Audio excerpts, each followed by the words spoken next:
Hi, welcome to another event of Pint of Science. I'm Eline, this is Tai Chi. Hello. And today we have Laura Luzia with us. She's from Portugal, and she's currently doing her PhD in systems biology at Amsterdam. She's an experimentalist, and she's currently doing research about understanding the regulation of carbon central metabolism in yeast under nutrient dynamics. In addition, Laura is also the city coordinator of Pint of Science Amsterdam. Hi, Laura. Hello. Cheers. Hi. Cheers. Yes, so thank you guys for having me here. Today I'm not introducing one of the speakers, I'm actually the speaker. So it feels a little bit different, but it feels great. So yes, as Eileen said, I'm in the Pint of Science team of Amsterdam and I work with yeast. And today I will be talking about these cells and a little bit about metabolism. And if you have any questions, please just ask on the comments and I can later go through the questions. So to talk a little bit. Oh, go sorry ahead. to interrupt, Laura. But from what I recall, you've been at Pint of Science since we started 3 years ago. Exactly. And then, yeah. So how are you finding it? You know, now you're on the stage, ready to present. Yes. So yeah, I've been in Pint of Science since the first event. And at that time, I was just helping during the day. I just show up in the first event organized by Marijn. And then, then I started organizing events more seriously, let's say, looking for speakers and making contact with the venues. And last year, I became the city coordinator, so that also brought more responsibility. So all the festival this year had to be canceled because of the coronavirus. But I think we managed to do a good job with the online events, and I'm also happy to participate as a speaker. Cool. Yeah. Yeah. So before you go into your research, I'm curious, what brought you to the Netherlands? I think Alina mentioned. Oh, sorry. Yeah. Yes, so I did my studies in Portugal, both my bachelor and my master's. And when I finished my master's, I still stayed 1 year working as a research technician. But I really want to come back to the topic I studied during my master's, which was in yeast. So I started to looking for PhDs in yeast. And I wasn't really let's say, interested in a specific country. So I was more looking for subjects related with yeast. And then I found a position in my project at the TU Delft. But the position was already taken and there was still the position open in Amsterdam. And then the professor of Delft contacted the professor in Amsterdam. And that's, yeah, a little bit how I came up in Amsterdam. And why yeast? So as I told you, I did my master's in yeast, and I really like to work with this organism.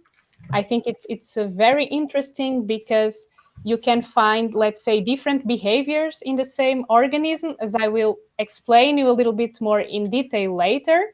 So, for instance, they start by fermenting sugars and they produce alcohol. So that's the alcohol we can find in beer or in wine. And after they consume all the sugars, then they start respiring the alcohol that they produce in the first phase. So I really like this idea of working with the organism that was versatile and that could do different things. And nowadays there are also many techniques developed for yeast because yeast, so if we look at, let's say, the domains of life, there are 3 main domains of life. One domain is bacteria, the other is archaea, and the other is eukarya. And eukarya include both single cell organisms, but also multicellular organisms. So that includes yeast and includes us humans.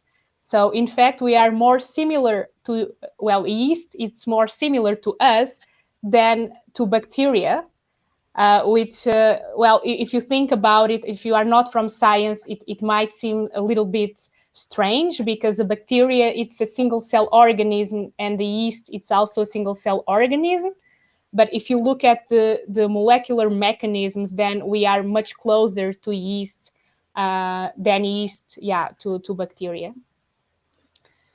So does that mean that when I'm drinking a beer or having a bread or eating some bread, I'm having like a bit of cannibalism into a great ancestor, or it's diverse enough that it doesn't feel it's in the same? Yeah, I wouldn't call it ancestor, because we come from different, well, the roots at some point, yeah, was broken, but I would call it a cousin.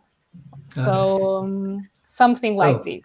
But yeah, it was a good point that you made with bread. So if we think about yeast, every one of us have products at home made by yeast. We have breads, we have wine, we have the beer, and all these products have been made for thousands of years by yeast, when people didn't even know that there was this organism in there. So at that time back, people thought it was some kind of magic. How can it be that, you know, from flour I can produce bread, and the dough can get bigger, and I can have something out of this? Oh, sorry, I was hearing myself. It's better now. And yes, so people have been together with these organisms for thousands of years. And these organisms also make part of our society, because they contribute to make these products that also bring us together, right? And for instance, so the bubbles that we see in the bread, those are caused by yeast, because during the fermentation they produce the alcohol, but they also produce a gas called carbon dioxide. And that's what makes the bread fluffy, and that gives a nice texture we like on bread. So in that sense, they kind of play, well, for sure, they play an important role in our lives, I would say. And we can also think about other products. For instance, kombucha, that is now a trend. It's also made with a mix of yeast and bacteria. And you can also find on the supermarket some replacements of cheese. I actually had one at home, and I'm gonna hide the brand. I don't know if you can read it, but it's called Nutritional Yeast Flakes, and they highlight the fact that it has the high content of vitamin B12. So it seems that yeast, it's a kind of, it's in a trend, or it makes part of the superfoods we see in the supermarket, and it's healthy, and everyone wants to try it and experience new things, new tastes, new flavors. And these flakes are actually good, because you kind of feel the same stinky and yeah, this taste and smell of the cheese. Have you tried something like this before? I haven't. I've never heard of anything like the yeast flakes or anything. I mean, like beer and bread, I know, but Yeah, I think even wine is a bit surprising. But I guess, Laura, as you have it on you have the box. How does it taste like? Does it taste like cheese? Yes, the flakes, you mean? Yeah. Yeah. The taste, it's a little bit softer, but you can feel this pungent and stinky taste of the cheese. So it's actually a good option if you are vegetarian, or if you don't want to eat, let's say, milk related products, dairy products. Yeah, definitely.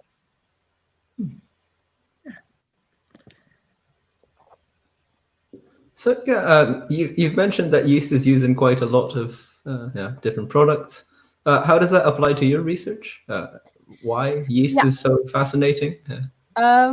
So in my research, I'm particularly interested also in my group in understanding how yeast cells cope with environmental stresses or environmental changes. So if we look at, let's say, so when I say metabolism, I refer to, let's say, all the chemical reactions that happen inside a cell and that are fundamental for cells to survive. So far, scientists have been more focused on simple conditions, let's say. So if this specific cell grows in one carbon source or in a different carbon source, and no much attention has been put on understanding how these cells cope with the transition. And I can give you an example of a transition, also going back to the wine. And so, for instance, in a vineyard, there are yeast cells on the surface of the grapes. Um, and when these grapes are harvested and they are crushed, all the sugars come outside the grape in the grape juice. And suddenly these cells face this massive amount of sugars, which it's a stress for them, because that's the same if you don't eat for the entire day and in the end of the day you go for a feast. It doesn't feel good, you know. It's a bit too much. Yeah. So you kind of need to balance things, and the same happen in cells. And also during the wine fermentation, there are also other stresses like differences in temperature or acidity that will somehow cause stresses in these cells that will have to adapt and readapt again and again to be able to grow and to survive. So actually, in the end of the wine fermentation, there are no more live yeast because they die, or growth it's inhibited by the high amount of ethanol that they produce in the first phase. Growth can be also inhibited by compounds that are produced by other organisms, because in wine fermentation there are also bacteria and other yeast that compete with Saccharomyces cerevisiae, which is, let's say, the main yeast that does this process. And that, of course, has an impact on the performance of these species. So yes, so that's what we do in our lab. So we try to understand how these cells cope during these transitions, and this is not very well known at single cell level. So if we look at single cells, we see that different cells exhibit a different behavior. And all of them share the same DNA content. So they are like twin brothers or twin sisters, and somehow they behave differently, which is a little bit striking because, yeah, they should be the same, right? So why do they behave differently? And this difference in behavior, it's let's say, yeah, you see this more often during these transitions. You can also see these in steady state conditions, or in when nothing changes, but you see this more often when things change. And this can be, as I explained before, the amount of sugar that is available, or temperature, or all kind of things. So these cells, they behave differently. And if we look at the molecular mechanisms, this is not very well known so far, because mostly the techniques to study single cells are still in the beginning. So we don't know a lot about this. But some researchers have reported that, if you look inside these cells, the molecules there are in one cell are a little bit different from the molecules in another cell, or they just express a different amount of a specific molecule. And this somehow gives them a different behavior. Yeah. Is how did you so how was it actually initially discovered that there's different kinds of behavior in different yeast cells? Yeah, so that's when people started to look at single cells using different techniques. So people have been looking at the proteins, also at mRNA, which is a molecule that translates, let's say, the DNA information into proteins.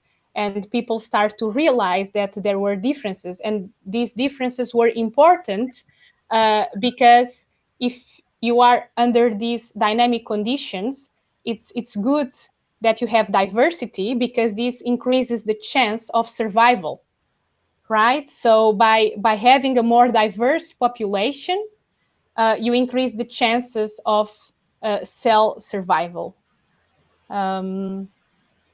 Yes, and so in our lab we use different techniques to look at single cells, and to identify these different behaviors. We work with the protein from the jellyfish. So if you remember pictures, or if you have seen a jellyfish, you know that it's fluorescent, especially during the night. So we express these proteins in these cells, and then we shine light to these cells, and there's some light coming back, and based on that light, we are able to quantify specific molecules in those cells. And from that, we can see different responses and different behaviors. There are basically just different ways how cells adapt to new conditions. And I had a video to show. So in this video, we can see cells that express this fluorescent protein. And they are green because it's green fluorescent protein, and you can see them dividing. So when yeast divides, it creates a bud, and the bud it's smaller than the mother cell, and at some point the bud it's released from the mother cell, and it's gonna be now the new mother cell that will give rise to a new cell. So it will grow in size, and when the size it's big enough, then it will give rise to a second cell. And that's what we show in this video. You cannot really see differences in fluorescence, and that's just because those differences are not our eyes are not sensitive enough to see those differences. And in this experiment, I also kept cells in the same condition because I just want to see how things work on a constant and single condition. But even on dynamic conditions, we can't see those differences by eye. So we really have to analyze the data and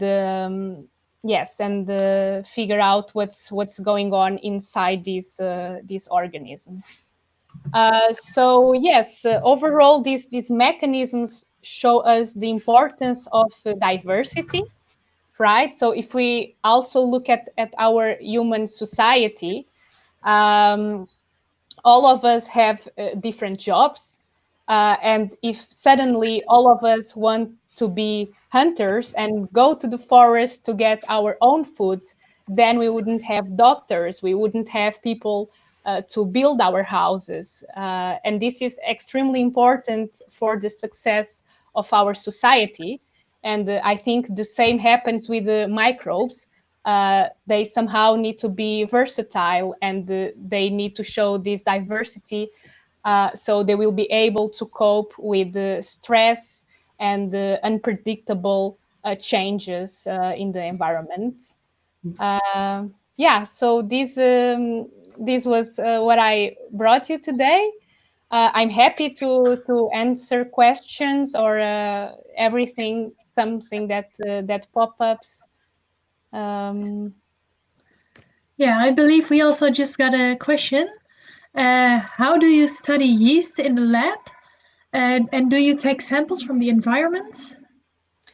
So the yeast that I work in the lab, it's lab strain. So it's not, let's say, a species that you can find in the environment. So this species was kind of evolved to be more to be easier to work with it in the lab. So it has, let's say, fast generation time. It doesn't have too many chromosomes, so the amount of DNA.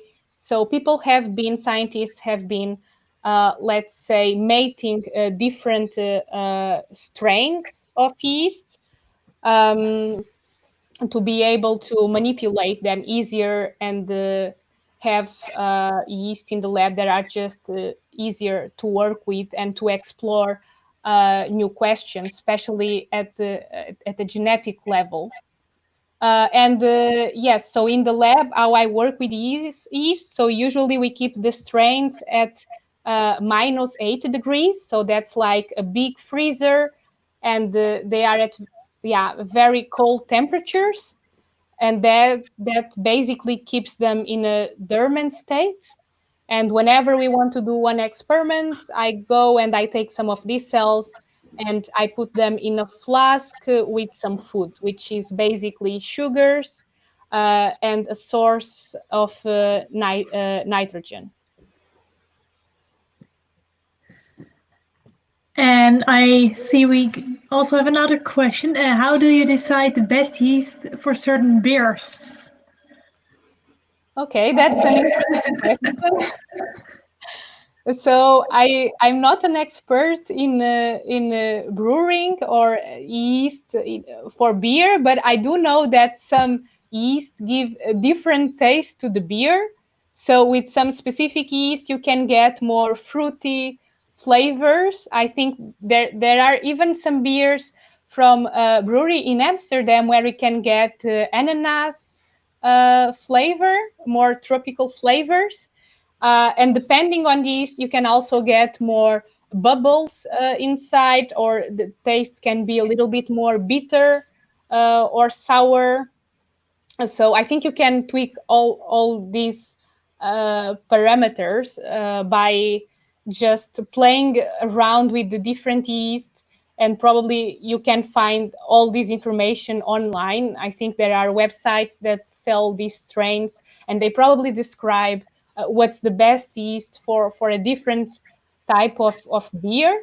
And I'm not sure if that exists in the Netherlands, but in Portugal, there are also some small breweries where you can go and you can, if you want to make, let's say, a small batch of beer, you can tell them which kind of flavors you would like to have in your beer.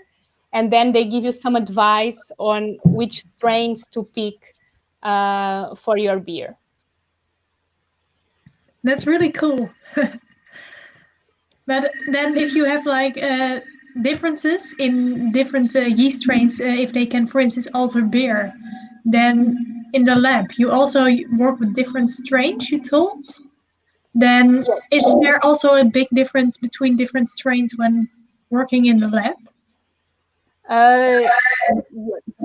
So, for instance, this you can find many differences, but yeah, most differences, well, all the differences come from the genetic background of these cells, and some cells just lack some biochemical reactions, let's say. So they just go by different roads, and they can produce different things depending a little bit on the biochemical reactions they have active yes, in the cells, and that of course is determined by the genetic background, but also by the environment, right? There's also this relation between environment and yes, in this case, DNA or organism. Okay, so it's even more difficult than I already thought.